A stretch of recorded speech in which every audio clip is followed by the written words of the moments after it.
اعوذ باللہ من الشیطان الرجیم بسم اللہ الرحمن الرحیم انما المؤمنون الذین آمنوا باللہ ورسولہ وَإِذَا كَانُوا مَعَهُ عَلَىٰ أَمْرٍ جَامِعٍ لَمْ يَذْهَبُوا حَتَّى يَسْتَأْذِنُوهُ إِنَّ الَّذِينَ يَسْتَأْذِنُونَكَ أُولَٰئِكَ الَّذِينَ يُؤْمِنُونَ بِاللَّهِ وَرَسُولِهِ فَإِذَا اسْتَأْذَنُوكَ لِبَعْضِ شَأْنِهِمْ فَأْذَن لِمَنْ شِئْتَ مِنْهُمْ واستغفر لهم الله إن الله غفور رحيم لا تجعلوا دعاء الرسول بينكم كدعاء بعضكم بعضا قد يعلم الله الذين يتسللون منكم لواذا فليحذر الذين يخالفون عن أمره ان تصیبہم فتنہ او یصیبہم عذاب علیم صدق اللہ مولانا العظیم۔ اللہ رب العزت کا شکر ہے جس کی توفیق سے ہم آج لاہور کی عظیم تاریخی مسجد جامع مسجد وزیر خان میں اس عظیم الشان محفل میلاد مصطفیٰ صلی اللہ تعالی علیہ وآلہ وسلم میں حاصل ہے۔ نعت خوانی کا ایمان افروز اور روح پرور منظر ابھی ہماری آنکھوں کے سامنے تھا، اور آقا علیہ السلام کی نعت کے بڑے وجد انگیز کلمات ہمارے کان سن رہے تھے۔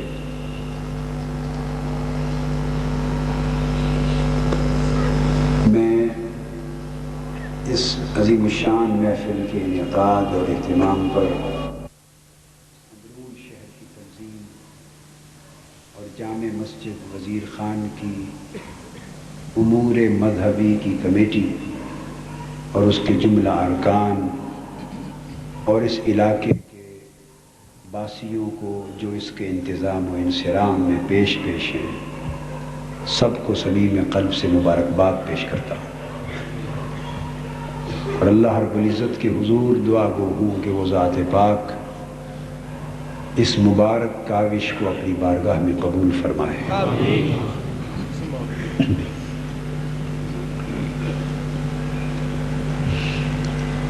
آج کی گفتگو کے لیے میں نے قرآن مجید کے 18ویں پارے سے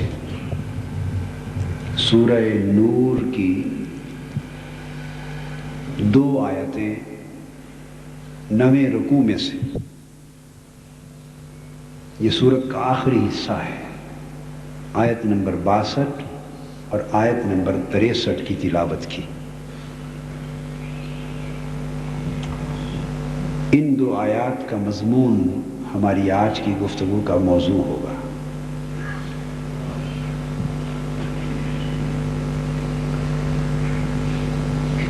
نفس موضوع سمجھنے کے لیے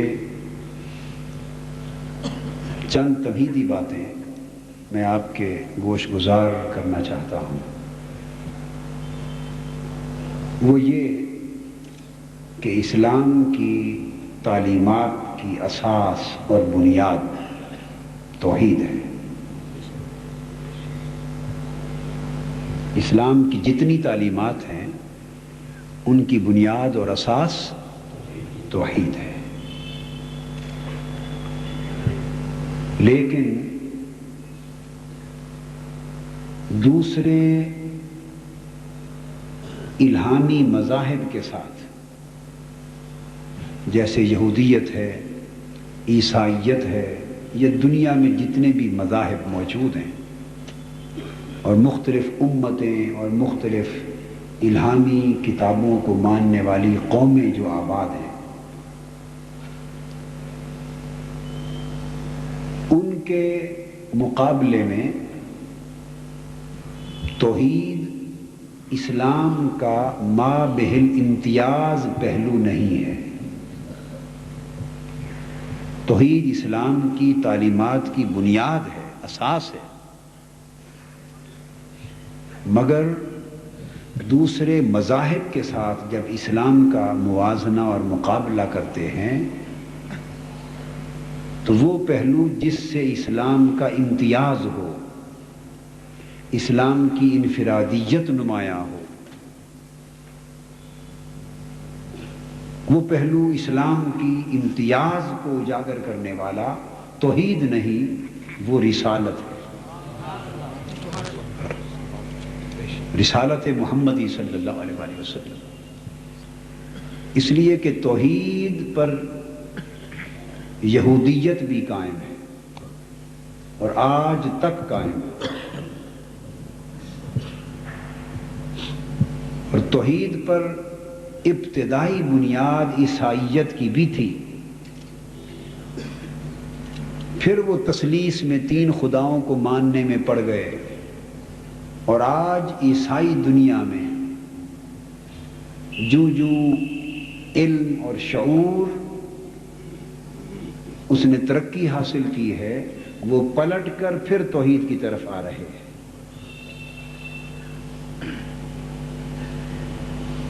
اور وقت آئے گا کہ توحید پوری دنیا کا مسلمہ فلسفہ بن جائے گی، سب مذہب اس کو مانے گا۔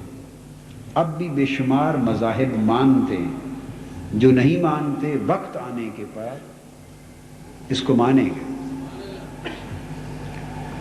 اس لیے توحید اسلام اور دوسرے مذاہب کے درمیان بنائے امتیاز، وہ بنیاد جس سے امتیاز اور فرق اور انفرادیت پیدا ہو، وہ توحید نہیں بلکہ وہ رسالت محمدی صلی اللہ علیہ وسلم۔ یہ نقطہ سمجھنے والا ہے۔ اس لیے جب حضور صلی اللہ علیہ وآلہ وسلم مکہ میں تھے ہجرت مدینہ سے قبل، تو آپ نے اپنی دعوت کی ابتدا فرمائی تو وہ معاشرہ کافروں اور مشرکوں کا معاشرہ تھا، بت پرستوں کا معاشرہ تھا، اور اسلام کی بنیادی اور اساسی تعلیمات ان کے سامنے رکھی جا رہی تھی۔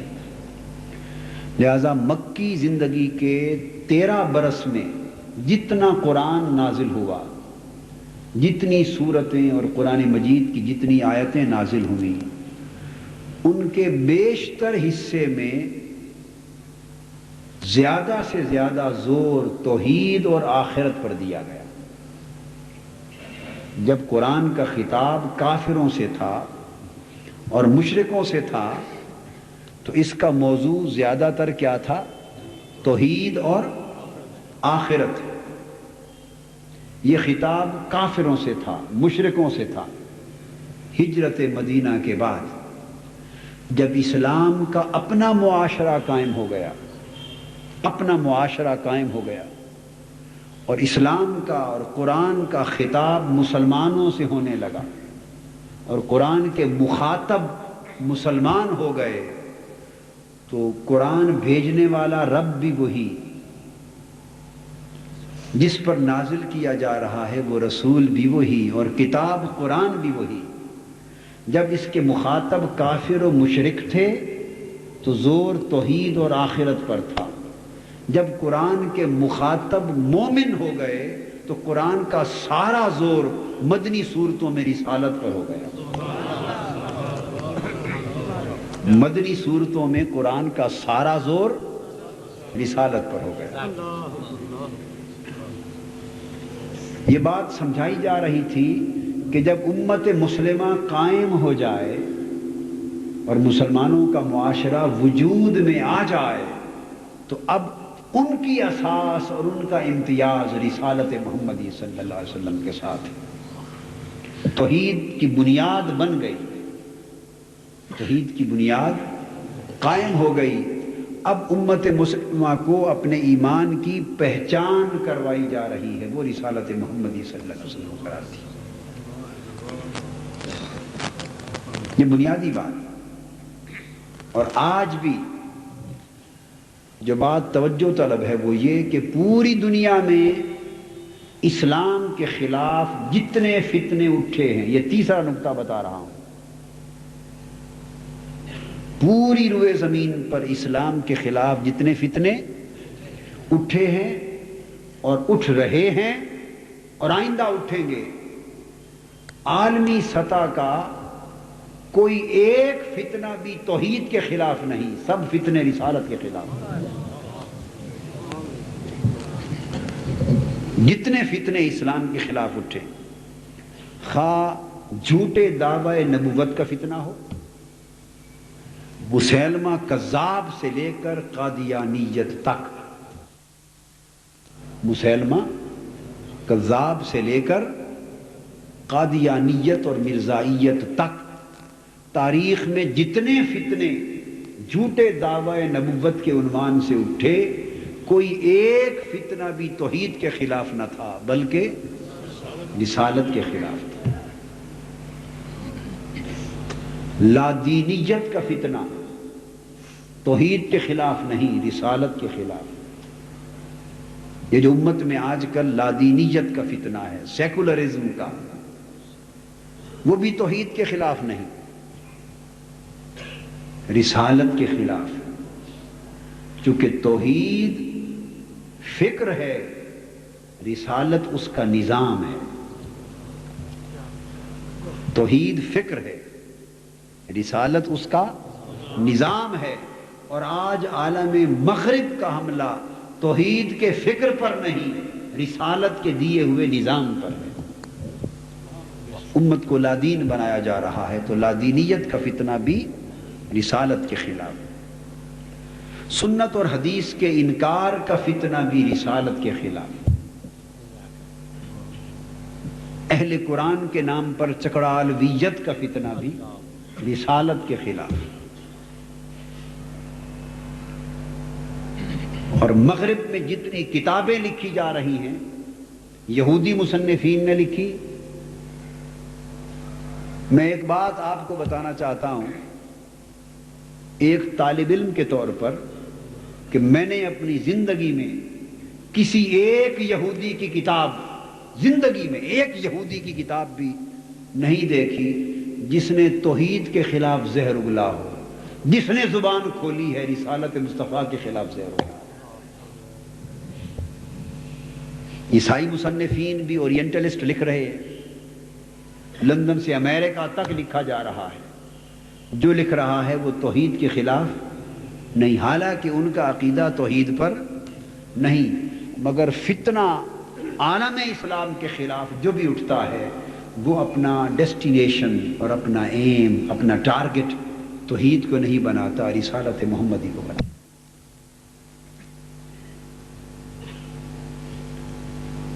سلمان رشدی اگر لکھتا ہے یا بولتا ہے تو وہ شان رسالت کے خلاف بولتا ہے، شان الوہیت اور شان توحید کے خلاف نہیں بولتا۔ یہ ساری باتیں اگر انسان پوری دنیا کے اندر جو مذہبی اعتقادی فتنے اٹھے ہیں اور اٹھ رہے ہیں، ان کے تناظر میں اگر اسلام کے امتیازی پہلو کو دیکھے تو کیا وجہ ہے کہ عالم کفر عقیدہ توحید پر حملہ آور نہیں ہو رہا، وہ عقیدہ رسالت پر حملہ آور ہو رہا ہے، وہ حضور علیہ الصلوۃ والسلام کی سیرت طیبہ پر حملہ آور ہو رہا ہے۔ وجہ کیا ہے؟ اس لیے کہ دشمن بھی سمجھتا ہے کہ امت مسلمہ کو اگر موت سے ہمکنار کرنا ہے تو ان کے ربط رسالت کو کاٹ دو،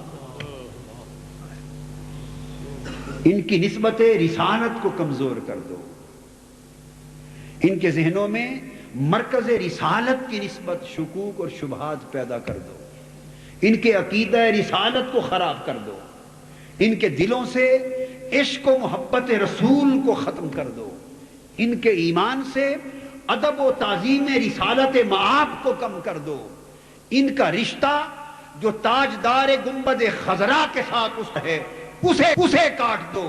اگر نسبت رسالت کٹ گئی تو ان کی توحید خود بخود ختم ہو جائے گی، ان کے ایمان کا چراغ بجھ جائے گا، ان کے اسلام کی متاع لٹ جائے گی، امت نہ رہے گی جب اس کا رشتہ غلامی مصطفیٰ نہ رہے گا۔ اس لیے ہر دشمن کا حملہ رسالت کے عقیدے کے محاذ پر ہے، عقیدہ توحید کے محاذ پر نہیں۔ جب یہ بات سمجھ میں آ گئی تو اب اس سے یہ بات بھی سمجھ لینی چاہیے کہ جب دشمن کا حملہ عقیدہ رسالت کے محاذ پر ہے تو مسلمانوں کے ایمان کو بچانے کے لیے کس محاذ کو زیادہ مضبوط کرنا چاہیے؟ جس محاذ پر دشمن کے حملے نہ ہو رہے ہوں، کوئی اس محاذ پر بھی زیادہ فوجیں جمع کرتا ہے؟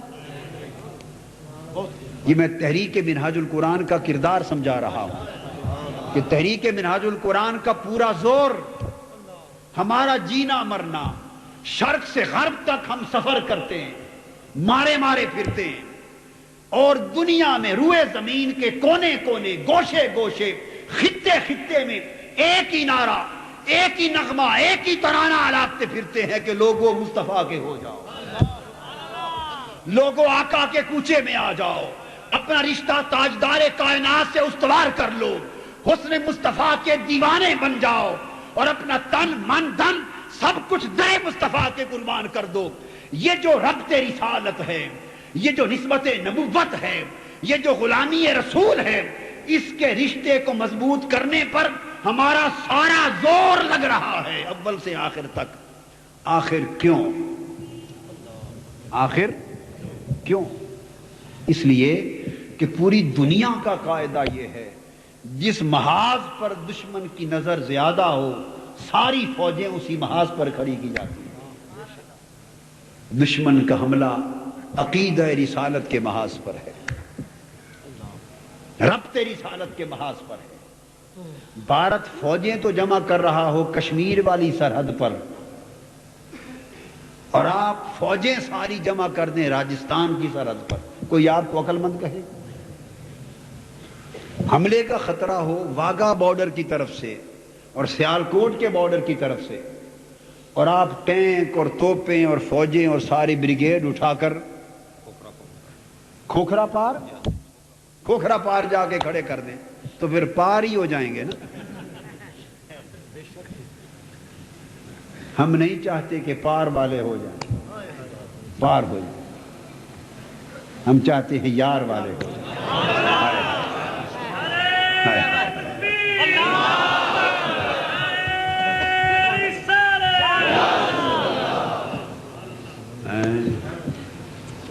حضرت سلطان العارفین سلطان باہو رحمت اللہ علیہ رات کو ہل چلا رہے تھے، اپنے کھیتوں میں ہل چلا رہے تھے اور ساتھ اللہ اللہ کا ذکر اور ورد کر رہے تھے۔ ایک بارات آئی، اندھیری رات تھی، وہاں ایک قصبہ ہے احمد پور سیال۔ آپ تھوڑا ادھر ہو جائیں، سارے وہ لوگ ذرا پریشان ہو رہے ہیں، تھوڑا پیچھے، شکریہ۔ ایک قصبہ ہے احمد پور سیال، کیا نام ہے؟ اس بارات نے ادھر جانا تھا، وہاں دلہن کا گھر تھا، دولہا والے اپنے پیا کی طرف جا رہے، احمد پور سیال جانا، اندھیری رات تھی، راستہ بھول گئے، پریشان ہوئے، کوئی راستہ بتانے والا نہ تھا۔ ان کے کانوں میں آواز آئی کہ کوئی اللہ کا بندہ اندھیری رات میں مست الست اللہ اللہ کا ورد کر رہا ہے، آواز آ رہی، اسی کی طرف چل پڑے۔ دو چار آدمی بارات والے بھی چل پڑے، جا کے پوچھا بھئی یہ کوئی نیک آدمی ہے جو اندھیری رات میں اس وقت اللہ اللہ کا ورد کر رہا، اس سے پوچھو راستہ بتا دے۔ بارات جا پہنچی، انہیں معلوم نہیں کہ یہ سلطان باہو ہے رحمت اللہ تعالی علیہ۔ جا کے پوچھا بابا ہم نے احمد پور سیال جانا ہے، تو وہ راستہ تو بتا دیں۔ انہوں نے فرمایا میرے پیچھے پیچھے آ جاؤ، تمہیں راستہ بتاتا نہیں، راستہ لگاتا ہوں، لگا دیتا۔ بارات پیچھے ہو گئی، حضرت سلطان بہو آگے ہو پڑے، بس 4 قدم چلے گنبد خضرا کے سامنے کھڑا کر دیا۔ گنبد خضرا کے سامنے کھڑا کر دیا۔ جب گنبد خضرا سامنے آیا تو بارات والوں نے کہا کہ یہ تو مدینہ آ گیا، بابا ہم نے تو احمد پور سیال جانا تھا۔ وہ کہنے لگے ہم تو اسی احمد پور کو جانتے اور نہیں جانتے، ہم تو اسی ایک احمد پور کو جانتے، ہم تو اسی پیا کا گھر جانتے، بس حج دا بہانہ ہے ویکھن سونے دا گھر آنا، بس ہم تو اسی احمد پور کو جانتے۔ تو میں بتا رہا ہوں کہ تحریک منہاج القرآن اسی احمد پور کو جانتی ہے اور اسی کی راہ دکھاتی پھرتی ہے اور اسی راہ پر لوگوں کو لگاتی پھرتی ہے۔ وجہ کیا ہے؟ سارا زور اس پر کیوں ہے؟ سارے زور کی وجہ بنیادی یہ ہے جو میں نے آپ کو سمجھایا کہ جس محاذ پر دشمن کا حملہ زیادہ ہو، جس پر دشمن کی نگاہیں ہوتی ہیں، اس محاذ کو مضبوط کیا جاتا ہے۔ لہذا آج امت مسلمہ کی ایمان کی بقا کا راز عقیدہ رسالت کو مضبوط کرنے میں ہے، اور امت مسلمہ کی پہچان اور امت مسلمہ کے تشخص اور اس کے دین کی حفاظت کا راز ربط رسالت اور نسبت نبوت کو مستحکم کرنے اور محفوظ کرنے میں ہے۔ پھر جب رسالت کی بات ہوتی ہے تو رسالت گویا آج حفاظت دین کا ایک ہی ذریعہ ہے، اسی سے عقیدہ توحید کی حفاظت ہے۔ جب رسالت کی بات ہوتی ہے تو پھر آج زور سنت پر دیا جاتا ہے۔ جب بات رسالت کی ہوتی ہے تو آگے چلتے ہیں تو پھر زور سنت پر دیا جاتا ہے۔ اور میں یہ بات سمجھانا چاہتا ہوں کہ رسالت کے باب میں لوگ سنت پہ زور دیتے ہیں، اور میں جب سنت سے پوچھتا ہوں کہ اے سنت تو کس پہ زور دیتی ہے، تو سنت محبت پہ زور دیتی ہے۔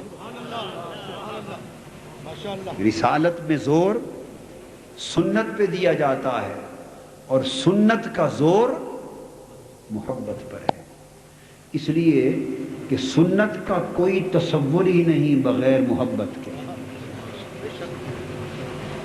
بغیر محبت کے سنت کا تصور منافقت بن جاتا ہے، اور محبت کے ساتھ پیروی سنت بن جاتی ہے، اور بغیر محبت کے تعمیل منافقت بن جاتی ہے۔ لہذا رسالت میں سنت کا مقام ہے اور سنت کا سارا دار و مدار محبت پر ہے۔ اس لیے آج اسلام کی دعوت اور اسلام کی تبلیغ وہی دعوت حق ہے اور اسلام کی وہی تبلیغ حق ہے جس کا عنوان اور جس کا مضمون توحید بذریعہ رسالت ہو، جس کا عنوان توحید بذریعہ رسالت ہو، توحید بواسطہ رسالت ہو، اور جس تبلیغ کا زور توحید بلا واسطہ رسالت پر ہو، وہ تبلیغ نہیں، وہ تخریب ہے، وہ فتنہ ہے، وہ شر ہے، اس سے اسلام کی بنیادیں مزید کھوکھلی ہو جائیں گی۔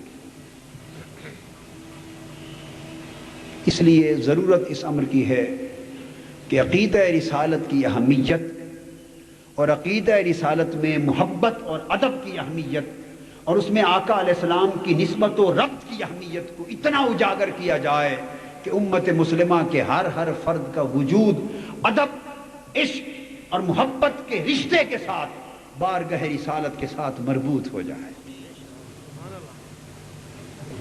قرآن مجید کی جو دو آیات کریمہ میں نے ابھی تلاوت کی، ان میں اسی تصور کو واضح کیا گیا ہے۔ اس بیان میں اور اس باب میں ان آیتوں پر آپ نے کبھی بیان نہیں سنا ہوگا، نہ یہ آیتیں واعظ میں کبھی بیان کی گئی کبھی، نہ کبھی تقریروں میں بیان کی گئی، نہ کبھی لکھنے میں اس کا بیان اس باب میں آیا۔ یہ بڑی اچھوتی جگہ ہے قرآن مجید کی جس پہ توجہ کم کی گئی، اور اس نے عقیدہ رسالت اور اہمیت رسالت اور محبت و عدد رسالت اور مرکزیت رسالت کو اتنا اجاگر کیا کہ ایمان کا پورا تصور واضح ہو جاتا ہے۔ قرآن مجید نے یہاں مومن کی تعریف کی ہے اور کلمہ حصر کے ساتھ فرمایا انما المؤمنون الذین آمنوا باللہ ورسولہ، بے شک مومن تو صرف وہی لوگ ہیں جو اللہ اور اس کے رسول پر ایمان لاتے ہیں۔ مومن تو صرف وہی لوگ ہیں جو اللہ اور اس کے رسول پر ایمان لاتے ہیں۔ وَإِذَا كَانُوا مَعَهُ عَلَىٰ أَمْرٍ جَامِعٍ لَمْ يَذْهَبُوا حَتَّىٰ يَسْتَأْذِنُوهُ، اور جب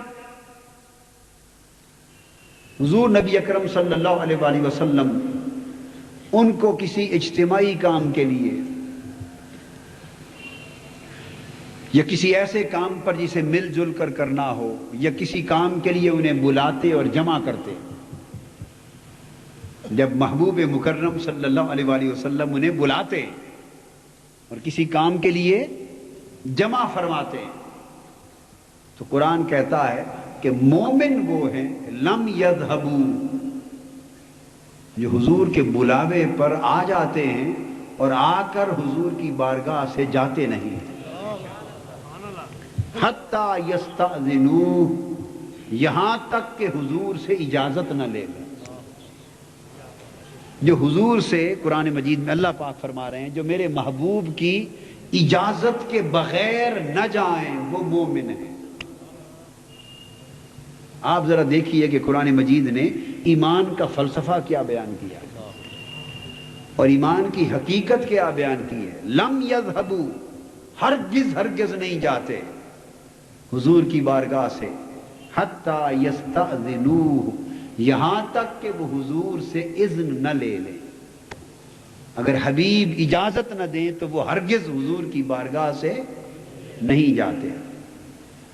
پھر دہرایا، فرمایا ان الذین یستأذنونک اولئک الذین یؤمنون باللہ ورسولہ، فرمایا میرے حبیب صلی اللہ علیہ وسلم دنیا میں اعلان کر دیا جائے کہ جو لوگ میرے محبوب کی اجازت کے بغیر اس بارگاہ سے قدم بھی باہر نہ رکھیں، اور اگر اس بارگاہ سے ایک لمحے کے لیے اور کسی ضروری سے ضروری کام کے لیے بھی اٹھ کر جانا ہو تو مصطفیٰ کی اجازت سے جائیں۔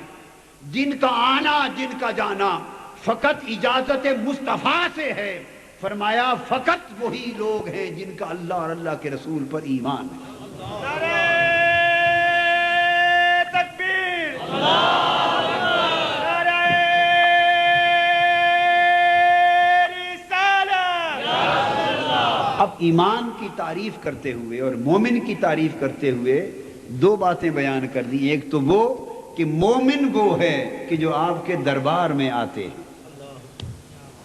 جو آپ کے دربار میں آتے ہیں اور آپ کی اجازت کے بغیر جاتے نہیں، وہ مومن ہے۔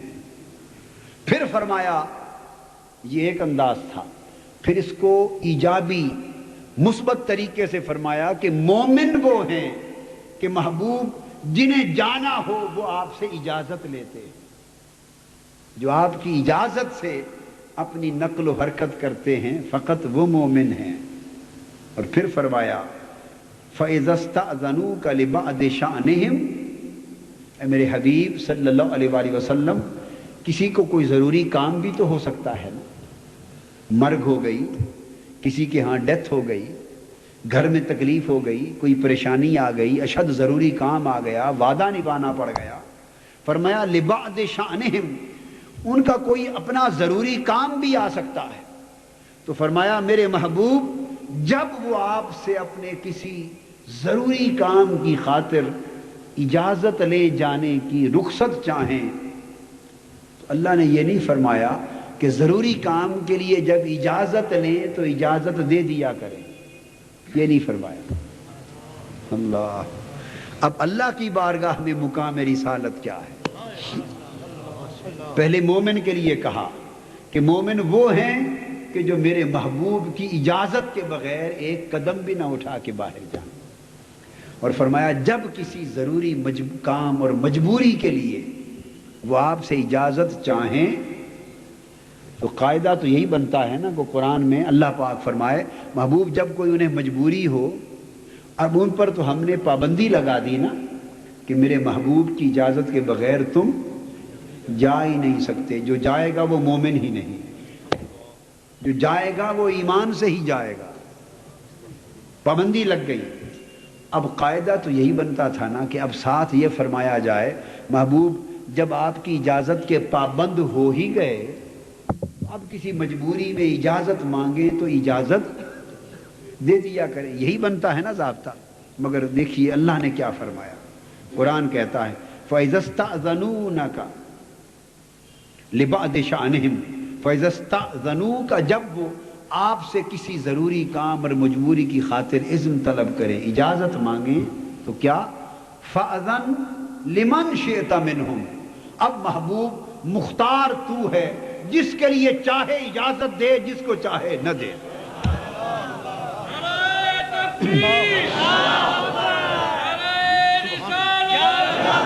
یہ نہیں فرمایا کہ جب اجازت مانگیں تو اجازت دے دیا کریں، طریقہ یہی بنتا ہے نا ظاہراً، کوئی اور ہوتا تو یہی حکم ہوتا،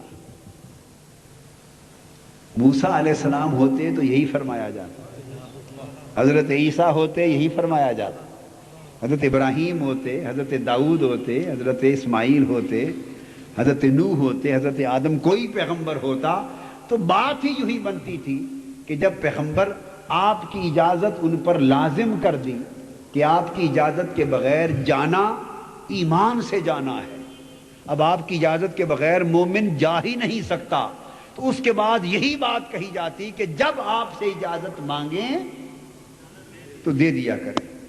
مگر یہ بارگاہ مصطفیٰ ہے، یہاں یوں بات نہ کی، فرمایا جب آپ سے اجازت چاہیں، اب آگے اللہ نے فرمانا تھا نا، وہ جب آپ سے اجازت مانگیں، اب آگے اللہ نے فرمانا تھا نا، امر دینا تھا، انسٹرکشن، ہدایت دینی تھی کہ محبوب اجازت دے دیا کریں، نہیں، یہاں فرمایا جب اجازت مانگیں، آگے فَأَذَنْ لِمَنْ شِئْتَ مِنْهُمْ، آگے آپ کی مرضی،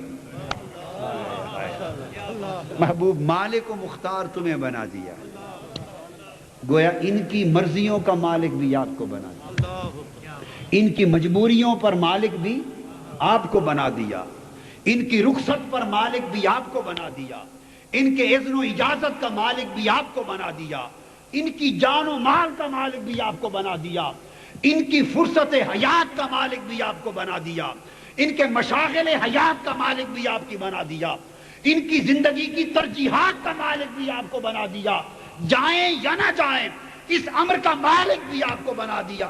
فَأْذَنْ لِمَنْ شِئْتَ مِنْهُمْ، جس کے لیے محبوب آپ کا جی چاہے اجازت دیں، جی نہ چاہے اجازت نہ دیں۔ یہ مقام رسالت ہے، مقام، تو گویا اب حکم یہ بنا رسالت کی بارگاہ سے، بارگاہ رسالت سے مومن کا تعلق یہ بنا کہ اجازت کے بغیر گئے تو مومن نہ رہے، اجازت کے بغیر گئے تو مومن نہ رہے، اجازت مانگو، جب اجازت مانگی تو اب مالک کی مرضی، لمن شئت منہم، جس کے لیے آپ کی مرضی اجازت دیں مرضی نہ دیں، تو جو مرضی سے جو چاہے کرے اسے کیا کہتے ہیں؟ اسی کو مالک کہتے ہیں۔ یہ کہا جاتا ہے نا عام طور پہ کہ بس نبیوں کی یا حضور کی کیا مرضی یا کیا ملک اور کیا اختیار، قرآن کہتا ہے لمن شئت منہم، آپ کی مرضی، جسے چاہیں رخصت دے دیں، جسے چاہیں نہ دیں۔ اس لیے اعلیٰ حضرت فرماتے ہیں میں تو مالک ہی کہوں گا کہ ہو مالک کے حبیب، میں تو مالک ہی کہوں گا کہ ہو مالک کے حبیب، یعنی محبوب و محب میں نہیں میرا تیرا۔ محبوب میں نے اجازت دی یا تو نے اجازت دی، ایک ہی بات ہے نا۔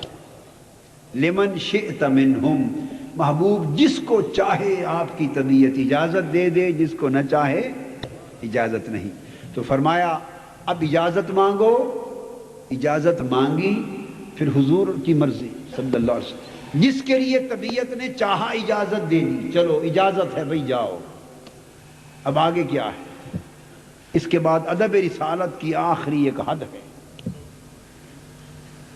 ویسے تو حد کوئی نہیں، مگر یہاں اس حکم کی جو حد مقرر کی، اجازت مانگی کہ آقا کوئی مجبوری ہو گئی، اجازت ہو تو میں بارگاہ سے جاؤں، اور حضور علیہ السلام نے اجازت دے دی، اور وہ آقا کی اجازت سے اٹھ کر حضور کی مجلس سے گیا، آقا کی اجازت سے اٹھ کر حضور کے دربار سے گیا۔ اس پر قرآن نے کیا کہا؟ وَاسْتَغْفِرْ لَهُمُ اللَّهُ، محبوب گیا تو آپ کی اجازت سے ہے، پر ممکن ہے میں اتنی بات پر بھی گرفت نہ کروں، اب اجازت بھی دے اور ساتھ اس کی بخشش کی سفارش بھی کر۔ ہائے ہائے ہائے، میرے محبوب اجازت بھی دے دیں، وَاسْتَغْفِرْ لَهُمْ، کون سا گناہ کیا ہے؟ سوال تو یہ بات سمجھنے والی، اس نے گناہ کون سا کیا؟ آقا نے بلایا، وہ حاضر ہو گیا، بارگاہ میں بیٹھ گیا، اور اپنی مرضی سے گیا بھی نہیں۔ جب جانے کی ضرورت آئی تو آقا کو عرض کیا، اور لمن شئت منہم، حضور نے جب چاہا، جب طبیعت مانی حضور نے اجازت دے دی۔ تو جب حضور کی اجازت سے گیا تو گناہ کون سا تھا کوئی گناہ؟ مگر چونکہ دربار مصطفیٰ سے جا رہا تھا اور اجازت سے جا رہا تھا، اس کے لیے بھی فرمایا وَاسْتَغْفِرْ لَهُمُ اللَّهُ، محبوب پھر ان کے لیے پھر بخشش کی دعا بھی کر دیں، سفارش بھی کر دیں، کہ یوں بھی کہہ دیں مولا میں نے اس کو جانے کی اجازت بھی دے دی اور اس کو معاف بھی کر دینا، اس کو معاف بھی کر دینا۔ ان اللہ غفور الرحیم، محبوب جب آپ سفارش کر دیں گے تب خدا بخشنے والا ہے اور رحمت فرمانے والا ہے۔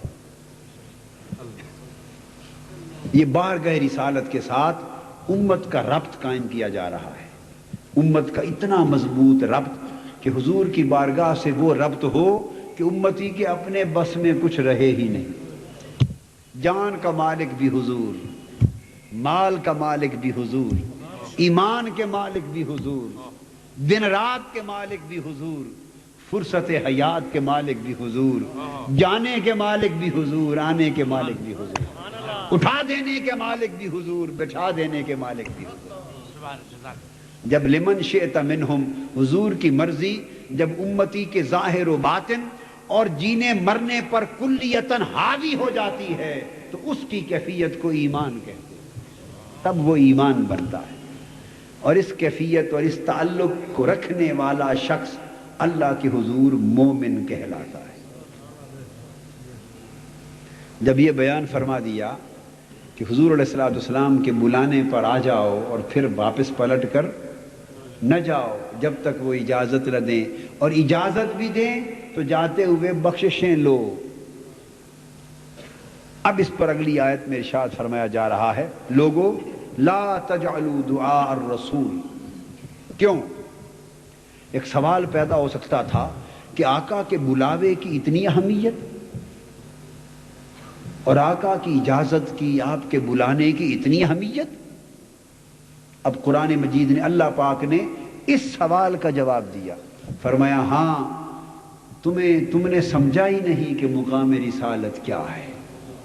فرمایا لا تجعلوا دعاء الرسول بینکم کدعاء بعضکم بعضا، لوگوں سنو، تم میرے محبوب، میرے حبیب اور میرے اس برگزیدہ رسول کے بلانے کو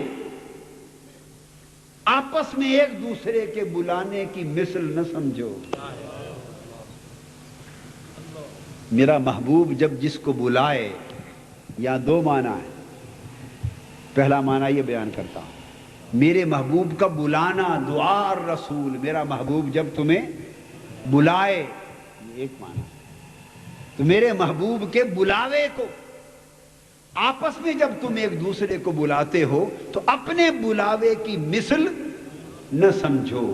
لا تجعلوا دعاء الرسول بینکم کدعاء بعضکم بعضا. مصطفیٰ کے، میرے حبیب کے بلاوے کو اپنے بلاوے جیسا نہ سمجھو. تو قرآن مجید پر ہم نے غور نہیں کیا اور مقام رسالت کو سمجھنے کی کوشش نہیں کی، اور ادب بارگاہ رسالت کی معرفت ہمیں نصیب نہیں ہوئی. وہ خدا کی ذات جو اپنے رسول کے بلاوے کو ہمارے بلاوے کی مثل گوارا نہیں کرتا، جس رسول کا بلاوا ہمارے بلاوے جیسا نہیں، وہ رسول ہمارے جیسا نہیں. جس کا بلاوا کسی جیسا نہیں، جس کا بلاوا کسی بلاوے جیسا نہیں، وہ خود کسی جیسا کیسے ہو گیا؟ جس کی بارگاہ کسی بارگاہ جیسی نہیں، جس کا پکارنا کسی پکارنا جیسا نہیں، جس کی اجازت کسی اجازت جیسی نہیں، جس بارگاہ کی رخصت کسی رخصت جیسی نہیں، جس بارگاہ میں بیٹھنا کہیں بیٹھنے جیسا نہیں. ارے جس کے ساتھ نسبت کسی نسبت میں جیسی نہیں، وہ ہستی خود کسی ہستی جیسے کیسے ہو گئی؟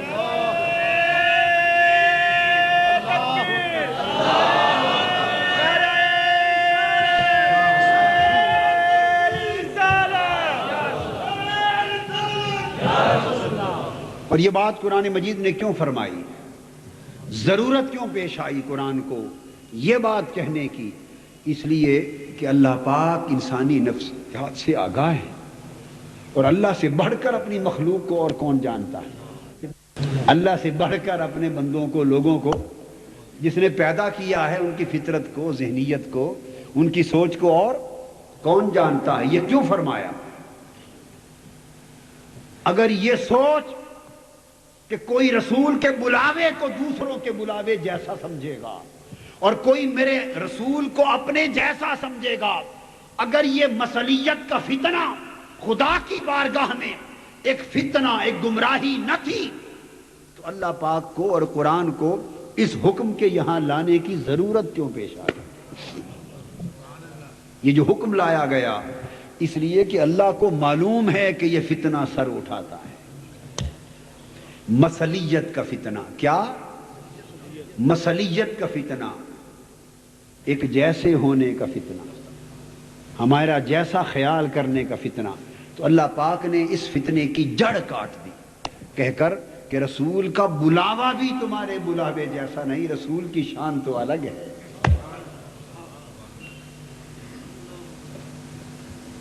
اس لیے کوئی اور بلائے، آپ کی مرضی، جائیں یا نہ جائیں، جائیں ضروری کام آ جائے چپکے سے آ جائیں، اجازت بھی لے کے آئیں تو وہ بخشش کی مانگنے کی بھی ضرورت نہیں. یہ نہ عبادت ہے نہ کوئی گناہ ہے، مگر رسول کی بارگاہ میں جانا بھی عبادت، رسول کے دربار میں بیٹھنا بھی عبادت، اس بارگاہ کی حاضری عبادت، اور وہاں سے اٹھ کر واپس آ جانا یہ گناہ ہے بغیر اجازت کے آنا. اور اجازت سے بھی آؤ تو مصطفیٰ سے بخشش کی خیرات مانگو کہ حضور اجازت بھی عطا فرما رہے ہیں، بخشوا بھی دینا، کہیں گرفت نہ ہو جائے. تو فرمایا کہ میرے رسول کے بلانے کو اپنے بلانے جیسا نہ سمجھو. یہ ایک معنی ہے اگر حضور بلائیں. دوسرا معنی ہے رسول کو بلانا. یہ پہلا معنی تھا رسول کا بلانا. کیا؟ کہ رسول کا بلانا اپنے بلانے جیسا نہ سمجھو. اب اس کا دوسرا معنی ہے کہ رسول کی بارگاہ میں پکارنا، حضور کو بلانا. تو پھر فرمایا کہ اگر تم میرے رسول کو بلاؤ، آواز دو، پکارو، تو خبردار ادب گاہست زیر آسماں از عرش نازک تر، نفس گم کردہ می آید جنید و بایزیدی جا. بے تکلفی سے مت بلانا، بے ادبی ہو جائے گی.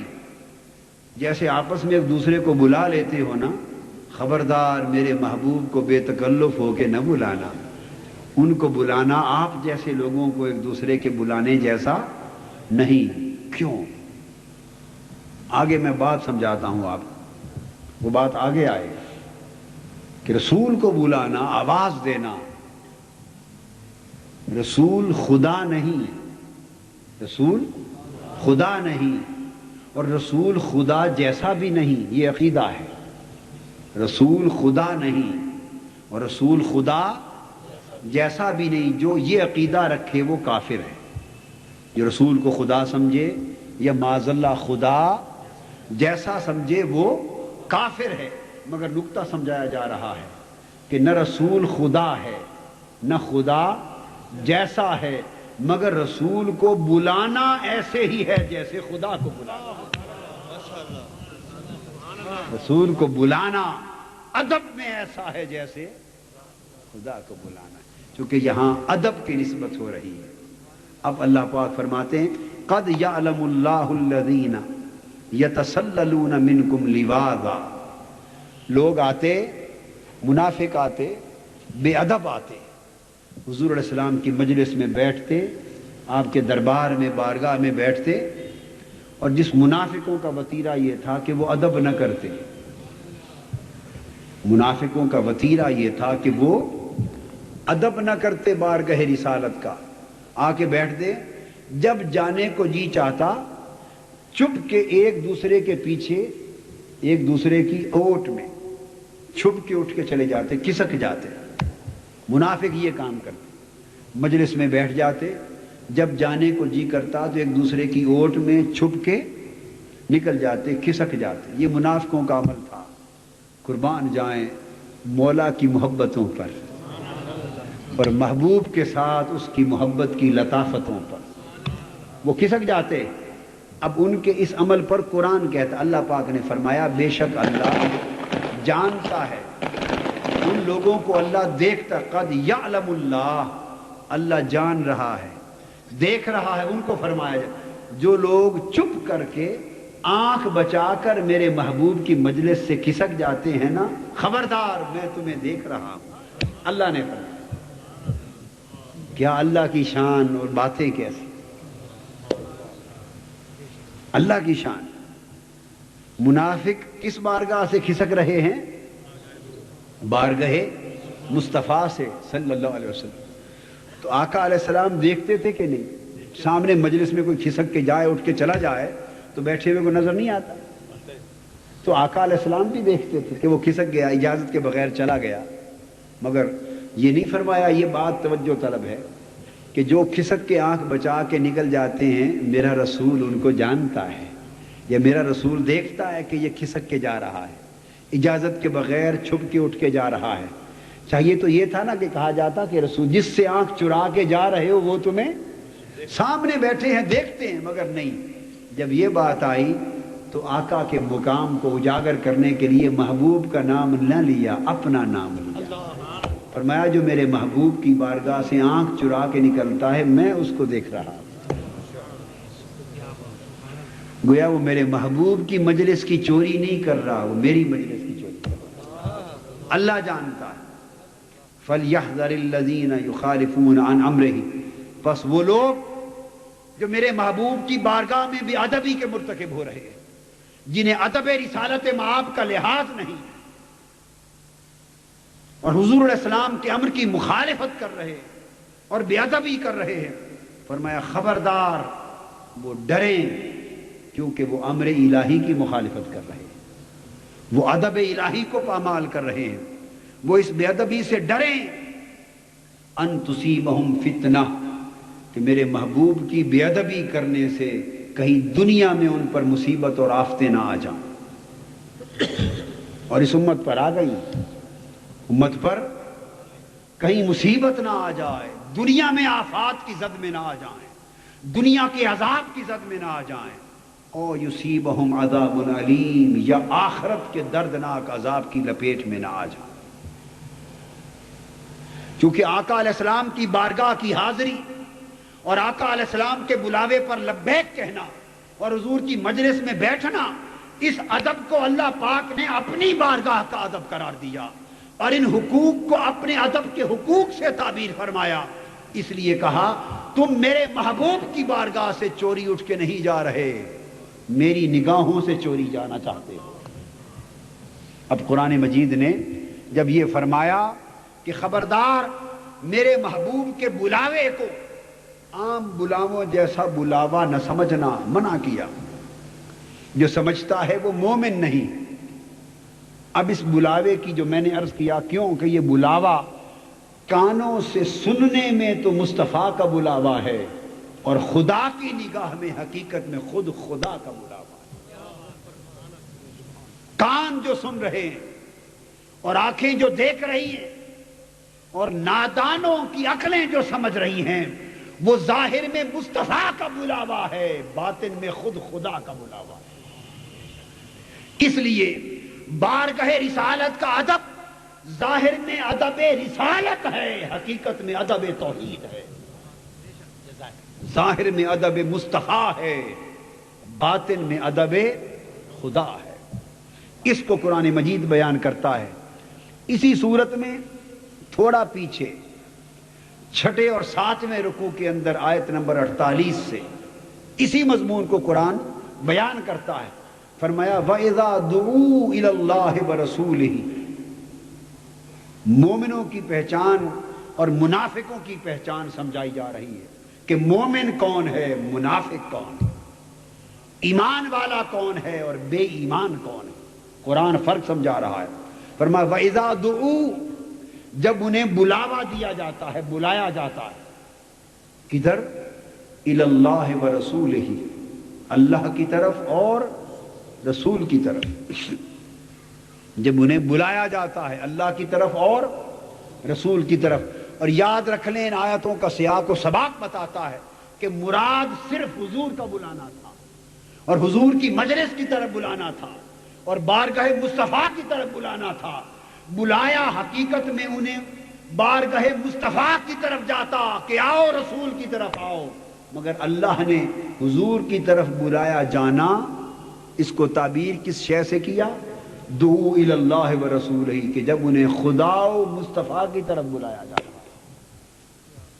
کیوں؟ لیحکم بینہم.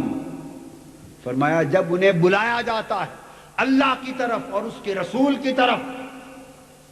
آگے یہ لفظ توجہ طلب ہے، تاکہ وہ ان کے جھگڑوں کا فیصلہ کر دے.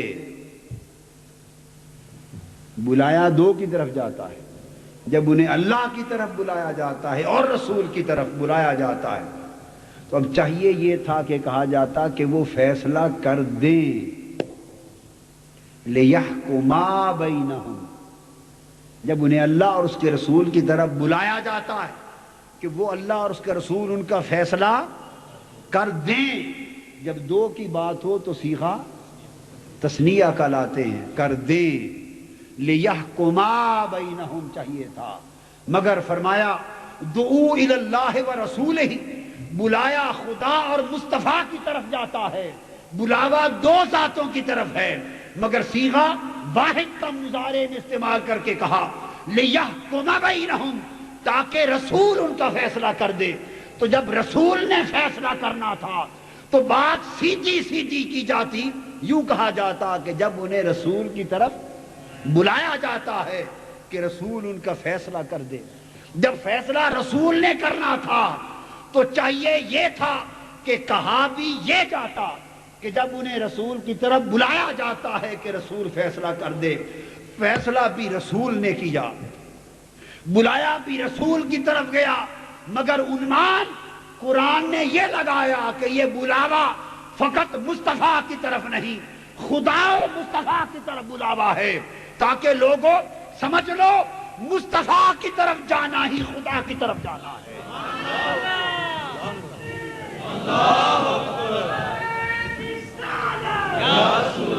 خدا اور مصطفیٰ کے رستے جدا کرنے والے اور خدا و مصطفیٰ کے درس جدا سمجھنے والے، خدا و مصطفیٰ کے گھر جدا سمجھنے والے، خدا و مصطفیٰ کا ادب جدا سمجھنے والے، خدا اور مصطفیٰ کی حرمت جدا سمجھنے والے، خدا اور مصطفیٰ کا حق جدا سمجھنے والے اور خدا و مصطفیٰ کی نسبت و ربط جدا سمجھنے والے پوری توجہ سے سمجھ لیں کہ بلایا مصطفیٰ کی طرف گیا تھا،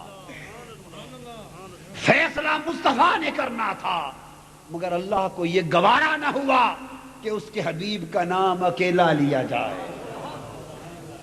جہاں خدا کی بات تھی قرآن گواہ ہے، جہاں خدا کی اپنی بات تھی بلاوے میں وہاں مصطفیٰ کا نام ملا لیا، جہاں مصطفیٰ کی تنہا بات تھی وہاں خدا نے اپنا نام ملا لیا، تاکہ لوگ نہ خدا سے مصطفیٰ کے نام کو جدا کر سکیں نہ مصطفیٰ سے خدا کے نام کو جدا کر سکیں۔ اور یہ بات واضح کر دی کہ رسول کی طرف بلایا گیا، رسول نے فیصلہ کیا، مگر اللہ نے فرمایا کہ انہیں خدا اور رسول کی طرف بلایا گیا، تو گویا رسول کی طرف جانا ہی خدا کی طرف جانا۔ یہ بات سمجھنے والی ہے، رسول کی طرف جانا ہی اور رسول کو پکارنا ہی خدا کو پکارنا ہے۔ اور کیا لیحکم، تاکہ ان کی مشکل حل ہو جائے، عقدہ حل ہو جائے، جھگڑا مٹ جائے، تو گویا مراد لے کر در مصطفیٰ پر جانا ہی خدا سے مراد مانگنا ہے۔ حضور کی بارگاہ میں جھولی پھیلانا ہی خدا کی بارگاہ میں جھولی پھیلانا ہے۔ اور میں تو یہ کہوں گا لوگوں سن لو کہ مصطفیٰ کا ہو جانا ہی خدا کا ہو جانا ہے۔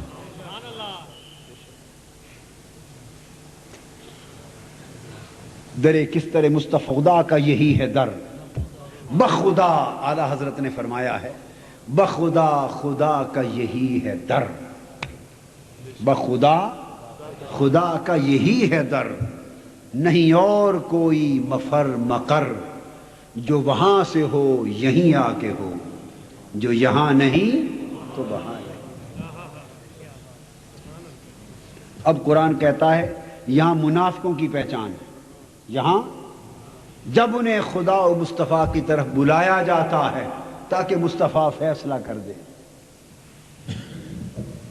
کوئی کہہ سکتا ہے نا آ کے بلایا کہ آؤ اللہ اور اللہ کا رسول تمہیں بلا رہے ہیں، تو کوئی کہہ سکتا ہے نا آ کر کہیں بھی یہ تو صرف رسول بیٹھا ہے، خدا کہاں ہے؟ ہمیں تو یہ کہہ کے بلایا گیا تھا کہ خدا اور خدا کے رسول کی طرف آؤ، تو خدا کا رسول تو موجود ہے، خدا کہاں ہے؟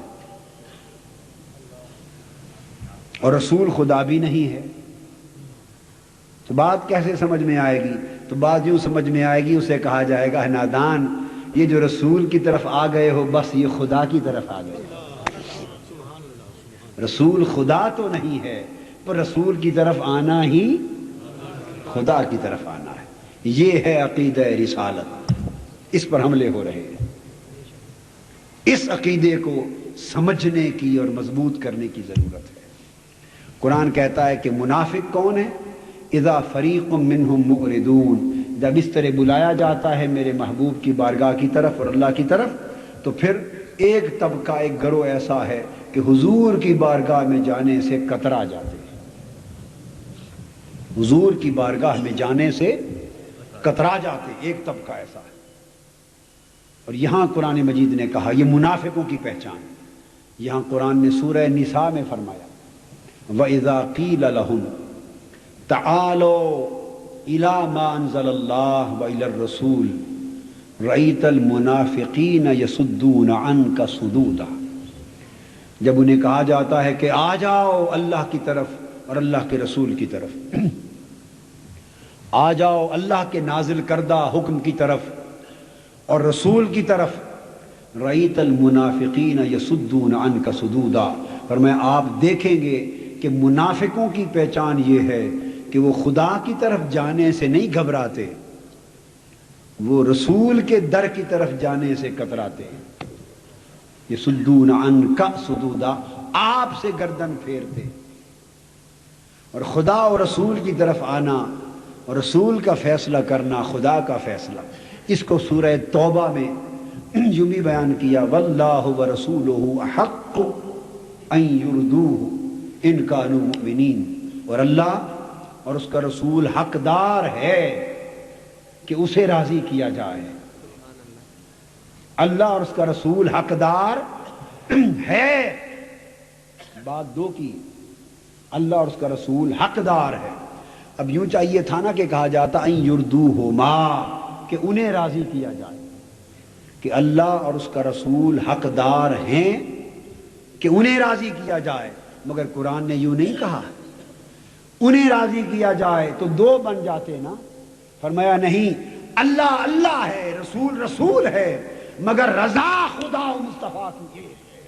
فرمایا اللہ اور اس کا رسول حقدار ہے کہ اسے راضی کیا جائے، مصطفیٰ راضی ہو گئے تو خدا راضی ہو گیا۔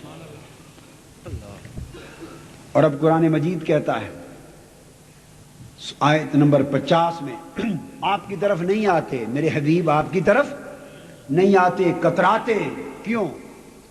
قرآن کہتا ہے کہ 3 سبب ہیں۔ کتنے سبب ہیں؟ 3 سبب ہیں، ان میں سے کوئی ایک ہوتا ہے۔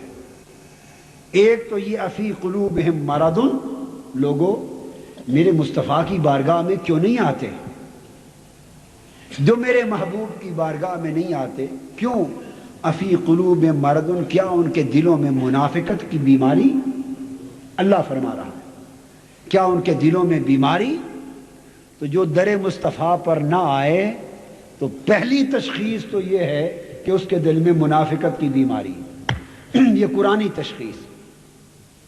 اب دوسرا جملہ، دوسرا لفظ فرمایا امر تابو، دوسرا سبب، تشخیص دوسری ہو رہی، یا بیماری ہے منافقت کی، یا انہیں نبوت و رسالت کی مقام میں شک ہے، ارتیاب ہے۔ امر تابو، یا وہ شک میں پڑے ہوئے ہیں، یعنی وہ صاحب ایمان نہیں ہوئے، یا وہ شک میں پڑے ہوئے ہیں یعنی وہ صاحب ایمان نہیں ہوئے، ابھی وہ صاحب ان کو یقین نہیں ملا، ایمان نہیں ملا، اور ابھی شک میں مبتلا ہے۔ یا ام یخافون ان یحیف اللہ علیہم ورسولہ، یہ نکتہ پھر بڑا اہم ہے۔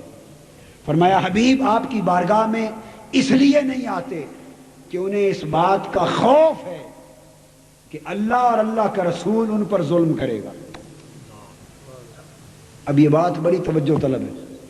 اللہ فرما رہا ہے کہ یہ جو منافق میرے رسول کی بارگاہ میں نہیں آتے، ان کے نہ آنے کا سبب یہ ہے کہ ان کے ذہن میں ایک خوف ہے، ان منافقوں کے ذہن میں ایک خوف ہے۔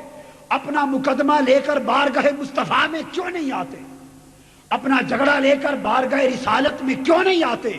میرے حبیب آپ کے پاس فیصلہ لینے کے لیے اس لیے نہیں آتے، قرآن کہہ رہا ہے کہ ان کے دل میں خوف ہے کہ اللہ اور اللہ کا رسول ان پر ظلم کریں گے۔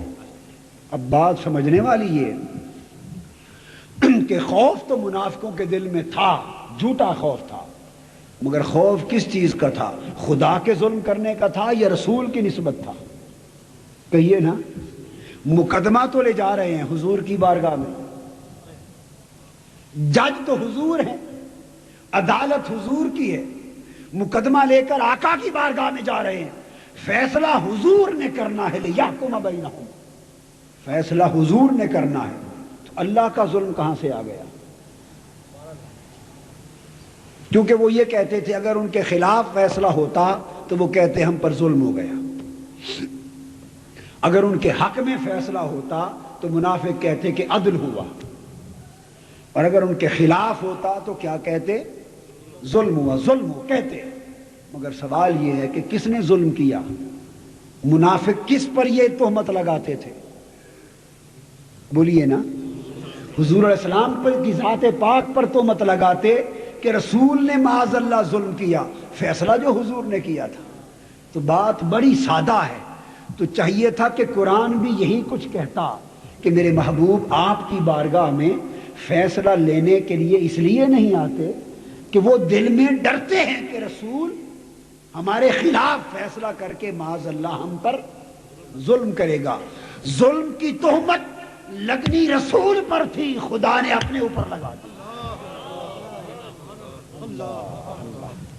تہمت لگنی ان بے ایمان منافق لوگوں نے تہمت لگانی کس پر تھی؟ لگانی رسول پر تھی، خدا نے آگے کس کا نام کر دیا؟ فرمایا اب سنیے آیت، ام یخافون، یا یہ خوف رکھتے ہیں، ان یحیف اللہ علیہم، کہ ان پر اللہ ظلم کرے گا، ورسولہ، اور اس کا رسول بھی۔ تو جو تہمت ان بدبختوں نے، جھوٹی تہمت رسول پر لگانی تھی ظلم کی، اللہ نے آگے اپنا نام کر دیا کہ اس لیے نہیں آتے کہ انہیں خوف ہے کہ اللہ ظلم کرے گا اور اس کا رسول بھی کرے گا۔ تو سمجھایا یہ جا رہا ہے کہ ظالمو، اگر میرے مصطفیٰ کی بارگاہ پر کوئی تہمت لگاؤ تو خبردار تہمت مصطفیٰ پر نہ ہوگی، تہمت خدا پر ہوگی۔ اگر مصطفیٰ کو مانو تو مصطفیٰ کا ماننا خدا کا ماننا ہے، اور مصطفیٰ سے منہ پھیرنا خدا سے منہ پھیرنا ہے۔ مصطفیٰ کی بارگاہ میں بے ادبی کرنا خدا کی بے ادبی کرنا ہے، یہاں زبان درازی کرنا خدا کی شان میں زبان درازی کرنا ہے، اس بارگاہ پر تہمت لگانا خدا پر تہمت لگانا ہے۔ نعرہ تکبیر، اللہ اکبر، نعرہ رسالت، یہ منافقوں کا حال ہے۔ فرمایا یہ منافق کی پہچان ہے کہ جو رسول کی بارگاہ کو خدا کی بارگاہ نہیں سمجھتا وہ منافق ہے، جو ادب مصطفیٰ کو ادب خدا نہیں سمجھتا وہ منافق ہے، جو دعوت رسول کو دعوت اللہ اور دعوت اللہ نہیں سمجھتا وہ منافق ہے۔ اور مومن کون ہے؟ فرمایا انما کان قول المؤمنین، فرمایا مومن وہ ہے جو یہ کہے، قربان جائے، مومن وہ ہے جو یہ کہے اذا دعوا الی اللہ ورسولہ لیحکم بینہم، جب اسے اللہ اور اس کے رسول کی طرف بلایا جائے تاکہ رسول فیصلہ فرمائے، تو مومن کون ہے؟ ان یقولوا سمعنا، جو رسول کی بات سنے اور کہے آقا ہم نے سن لیا، مومن وہ ہے ان یقولوا سمعنا، بات سنے اور عرض کرے آقا ہم نے سن لیا، وَأَطَعْنَا، اور آقا ہم نے مان لیا۔ درمیان میں سمجھ لیا، اس کو اڑا دیا، یہ اہم بات ہے۔ نہیں فرمایا سمعنا وفہمنا وَأَطَعْنَا، یا سمعنا وعلمنا وَأَطَعْنَا، کہ ہم نے سن لیا اور سمجھ لیا اور مان لیا، سمجھ کو درمیان سے نکال دیا، اس لیے کہ جو سمجھ میں پڑا وہ پھسل گیا۔ نعرہ تکبیر، نعرہ رسالت، آپ توجہ کریں، سمعنا وَأَطَعْنَا، بھئی تیسرا درمیان کا قدم ہٹا دیا۔ کیا ہوتا ہے؟ پہلے سننا، آپ بتائیے، آپ میری بات سن رہے ہیں نا جی، تو سننے کے فوری بعد ماننا ہو جائے گا کہ درمیان میں کوئی سمجھنا بھی ہے؟ اگر سمجھے ہی نہ تو مانیں گے کیسے؟ دنیا میں کوئی کسی کی بات سمجھے بغیر مانتا ہے؟ ساری رات میں آپ کو سناتا رہوں، آپ سنتے رہیں، اگر آپ کو سمجھ ہی نہ آئے تو مانیں گے؟ تو ماننے سننے کے بعد اور ماننے سے پہلے ایک مقام ہوتا ہے سمجھنا۔ سمجھ آئے تو انسان مانتا ہے، سمجھ نہ آئے تو نہیں مانتا۔ ہر ایک کی بات کو ماننے کی شرط سمجھنا ہے، ماننے کی بات شرط سمجھنا ہے، اور مصطفیٰ کا ادب یہ ہے کہ سمجھنا نکال دو، سنو اور مان دو۔ درمیان سے سمجھنا نکال دو، سنو اور مان لو۔ اگر سمجھ میں پڑے تو گئے، اگر سمجھ میں پڑے تو گئے، اس لیے کہ نادانوں، سمجھ میں تو وہ آئے کہ یا وہ تمہاری سمجھ میں آنے والا ہو یا تمہاری سمجھ اسے پانے والی ہو۔ تو دل میں تو آتا ہے، سمجھ میں نہیں آتا، تو دل میں تو آتا ہے، سمجھ میں نہیں آتا، بس جان گیا میں تیری پہچان یہی ہے۔ جو سمجھ آ جائے وہ نہ رہا۔ سمعنا وَأَطَعْنَا، بس فرمایا مومن وہ ہیں، پہلے کیا تھے؟ وہ سمجھ کے چکر میں تھے کہ سمجھو بات ہمارے مطلب کی ہے یا نہیں، سمجھو کیا کہہ رہے ہیں، مانے یا نہ مانے۔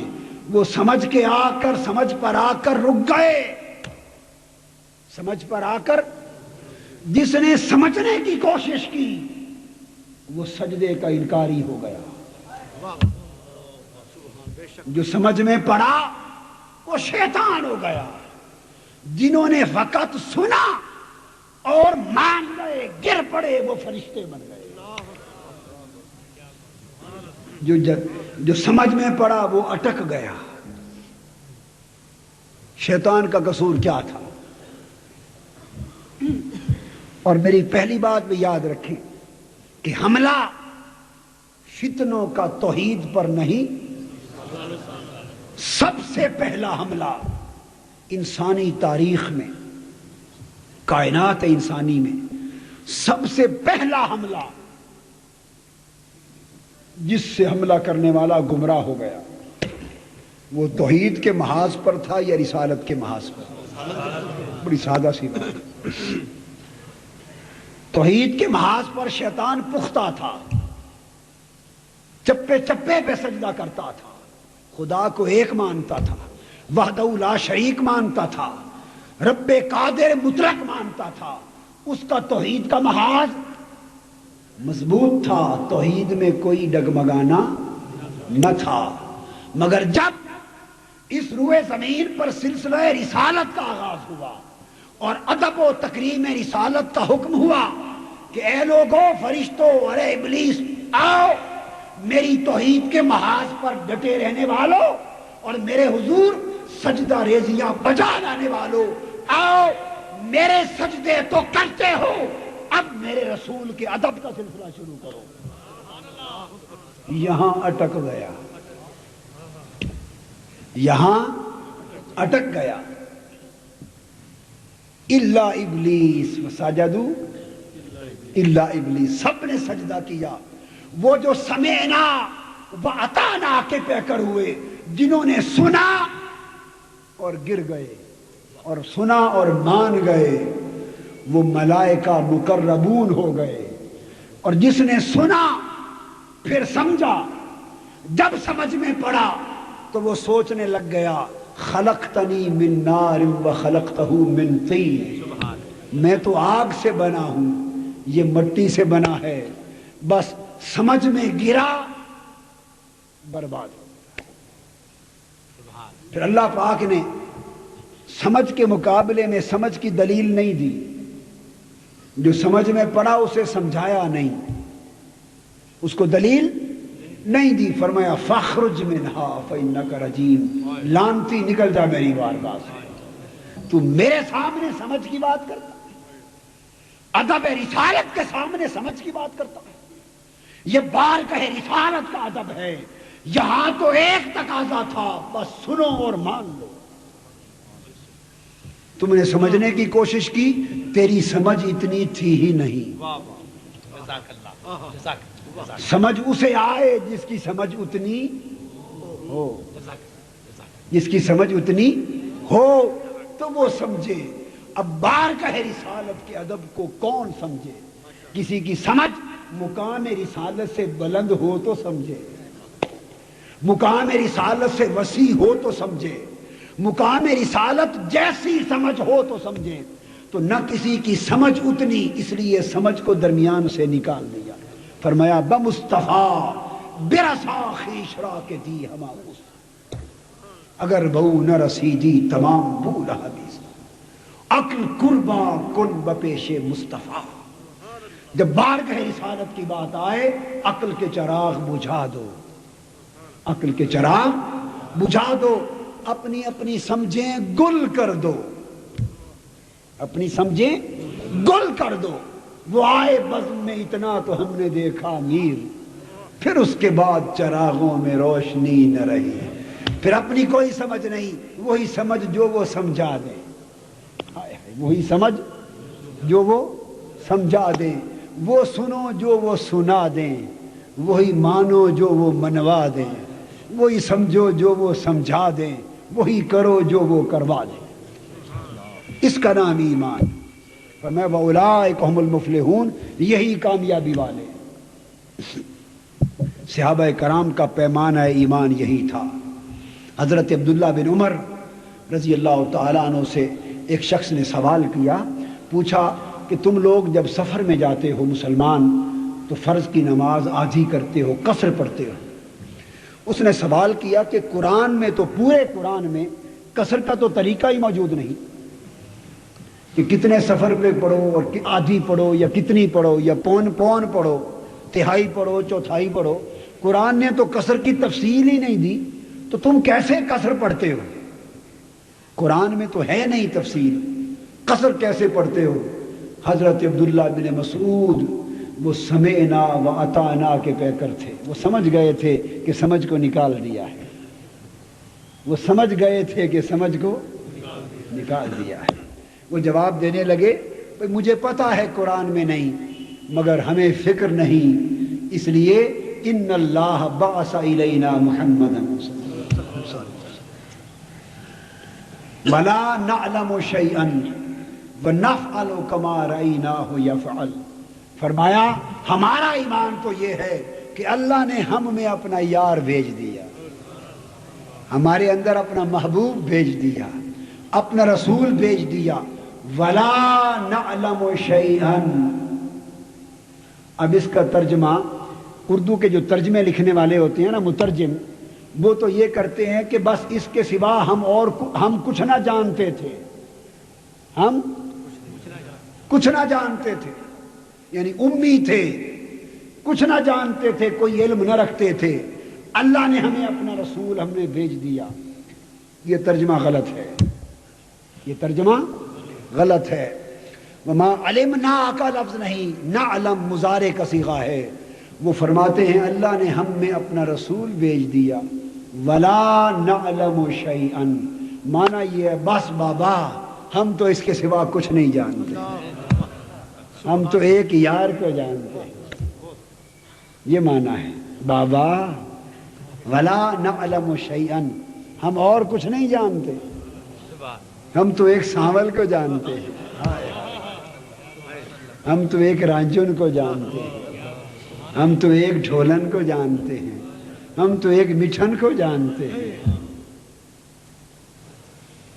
ہم تو ایک محبوب کو جانتے ہیں، ولا نعلم شیئا، اور کچھ نہیں جانتے، مسلحت نہیں جانتے، کیا لکھا ہے کیا نہیں لکھا ہم ان چکروں میں نہیں پڑھتے، ہمیں تو اتنا پتا ہے کہ وہ یار اس کا آ گیا۔